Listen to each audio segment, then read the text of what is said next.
Alright, you guys, I near enough forgot to record a video. I did my summons and I've just been playing away. So yeah, I guess I'll record now.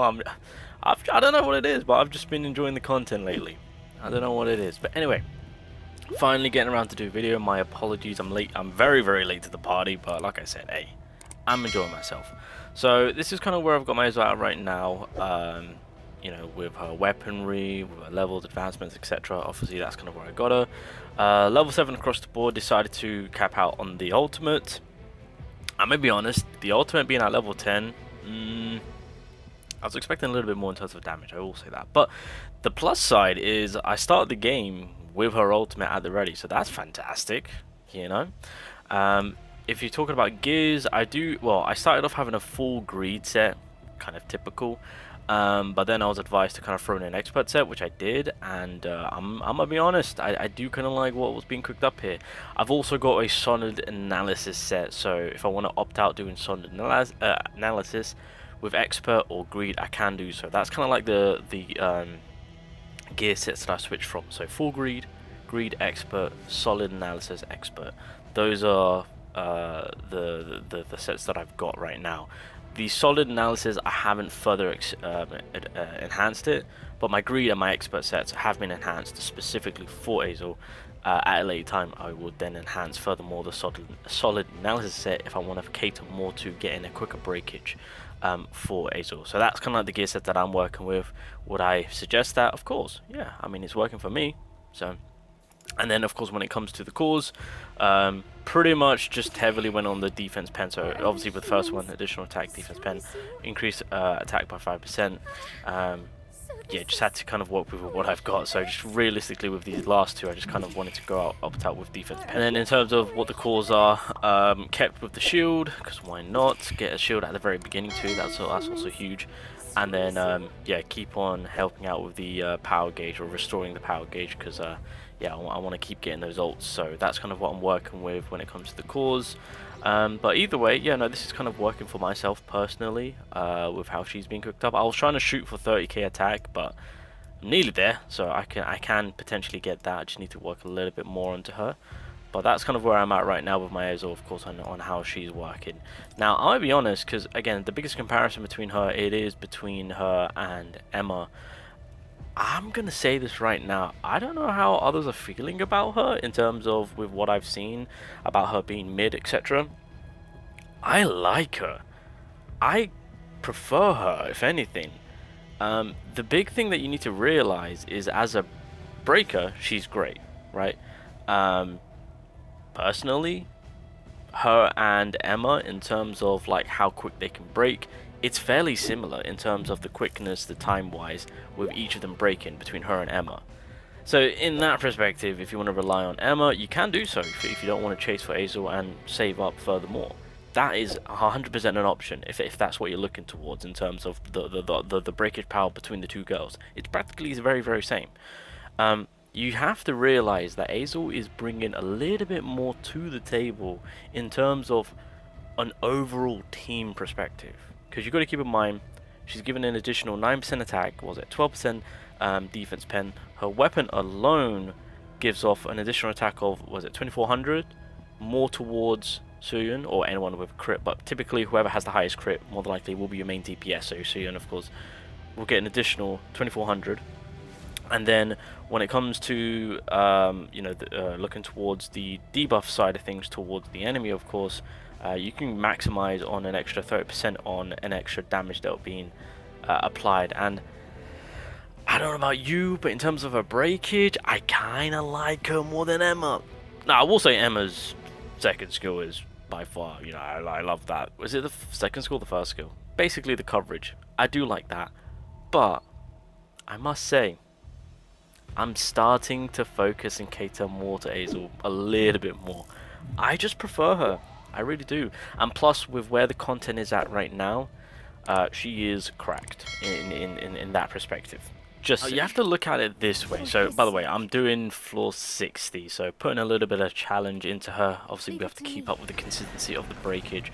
But to really look furthermore into all of this, you know, obviously with all the support play that she is going to be, she is providing, should I say, um, which is fantastic. The setup to it all is that obviously Gina herself is also providing that fantastic support. So you've got two support plays. Obviously Esil's doing that breakage and support, which is exactly what we want. And then the next character that is going to be releasing is going to be Kane, of course, and she will fall in line with being fire typing. And from last that we heard, she is going to be a potential version of I guess a fire type Amamiya, so an assassin unit. So that's going to be interesting. And obviously looking at Amamiya and how she's working, of course. If we are going to be getting something like that, then I assume with the fire typing in general, they're going to be cooking with gas, you know. And to have a unit that is quick on the ball in terms of damage, because I mean, again, the one thing which I've said about Sulian, of course, is that her attacks do take a little bit of a build up. But I mean, it gets the job done. You got the good range coming in, so obviously let's just come on in. Let's drop this. There we go. Beautiful. Oh, game. There we go. Nice. But anyway, that's kind of like the main thing which I'm looking into. I mean, I do like on how she's coming across. I don't know why people are saying that her breakage is poor. Her breakage is good. I mean, it's not anything too. I mean, well, I understand with Emma, it's more of a what do you call it? Quicker because of the heavy break and whatnot. But well, no. Actually, I think in terms of what do you call it? A higher advancement. I think Esil does have the upper hand. Let's try this. I mean, it's just getting the job done. I don't know what to say. The buffing play, that to me is the big sell factor with how much further she kind of pushes your fire element team to do more damage. This is 100% a huge setup for the next character. You're gonna like if they are committed to an assassin type character with Kanaev being the fire element, Gina, Esil, those two coming in with her, the fire element as a whole at that very given moment will do an extreme amount of damage. That's the build up. That's the setup on what we're looking towards. That's the main focus on what we need to look at with Esil. I mean, damage at times it's kind of 50-50 here and there, but overall it's decently well. Breakage between her and Emma is fairly same. I would say Esil takes a little bit of a upper hand in terms of the higher advancement play. Again, that's the issue with Esil. She does require, in my opinion, a little bit more of a higher advancement in terms of what I said before, being A2, maybe A3 might be where you want to keep her at. If you keep her at, if you get her at A5, then you know you're kind of sweet sailing. I mean, that's the truth of the matter. And then yeah, everything is just kind of being built towards and worked towards the final character, which will be the assassin type fire unit, which if things change, maybe an attacker. Going to be DPS, but don't know if they're going to commit to the assassin type role or the attacking type role. But anywho, that's just kind of my opinions and thought and things that I've been experiencing between the two characters.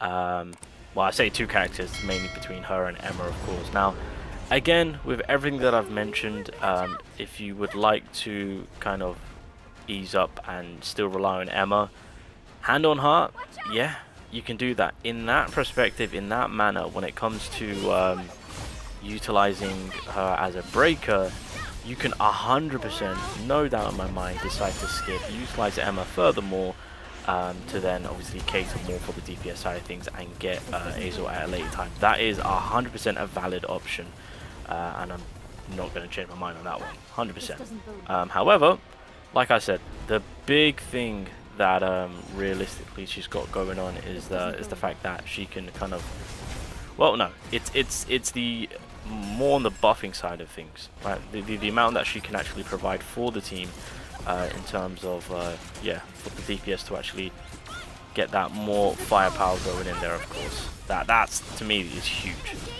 A breaker, that is fantastic, and that is, in my opinion, like I said, on par, slightly better than Emma. To then provide a damage buff, that goes a long way. Alright, so if you can smash into that, appreciate you. So in a situation where I'm kind of there we go, while the enemy's kind of knocking themselves out. Obviously with Gina, I should also mention, you know, you're getting best of both worlds in terms of with the support play from Esil, of course, and then Gina coming along and pushing that even furthermore. Okay, I am just going to be taking these hits. Boom. Drop this. Commit. There we go. We ain't moving, my guy. We're going to commit. But yeah, overall, that's just kind of like my thought on things from what I've experienced in terms of playing her and just kind of utilizing the fire elements. Yeah, no, that's just kind of where I'm at right now on what I feel about everything. So yeah, a fantastic buff for the fire element, no doubt in my mind. It is literally what's happening with the previous elements, where the elements themselves, in terms of the new role, they're getting that slight little buff. However, it still makes it so that the previous units are still a valid option. So it's not like a full-on overtake. It's more of a, you've got plan B. Well, I wouldn't say Esil's a bit of a plan B, but you've got options basically.